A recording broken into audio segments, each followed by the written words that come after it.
Kesaksian warga setempat yang pertama kali menemukan mayat pria tanpa kepala di area irigasi persawahan di Desa Duku Harum, Kecamatan Megaluh, Jombang, Rabu 12 Februari 2025. Ahmad Alimin, 57 tahun, adalah orang yang pertama kali melihat ada mayat jenis kelamin laki-laki tanpa kepala di saluran irigasi sawah tersebut hendak memancing mencari ikan.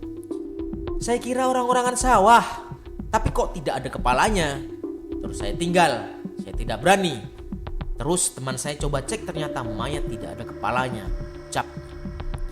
Ia menjelaskan penemuan mayat itu pertama kali ia lihat sekitar pukul 12 waktu Indonesia Barat. Saat ditemukan, mayat sudah dalam posisi tengkurap, kaki dan tangan yang masuk ke air di saluran irigasi. Sementara punggung dan bagian belakang tubuhnya mengarah ke langit-langit tanpa kepala.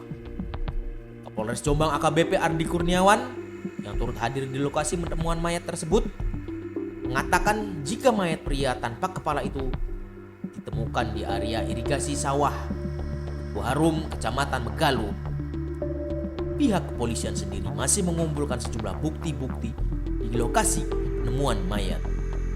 Saat ini kita lakukan pengumpulan bukti-bukti di lokasi kejadian temuan mayat. Sudah dibawa ke RSUD untuk dilakukan autopsi guna mengetahui penyebab kematian termasuk juga identitas Kap Ardi. Ini masih kumpulkan bukti. Keterangan saksi termasuk dari pemilik sawah. Kita sudah sebar anggota untuk memastikan apakah ada keluarga yang hilang atau tidak pulang lanjutnya. Ia menambahkan jika selain ditemukan tanpa kepala, mayat ini pun tanpa busana. Akan kita dalami agar segera terungkap. Secara umum mayat sudah lebih dari 2 hari karena sudah kering, namun belum mengeluarkan bau menyengat bebernya.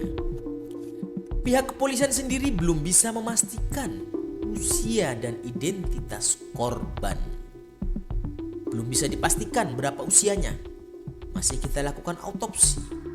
Mungkin sekitar 20-30 tahun pungkasnya.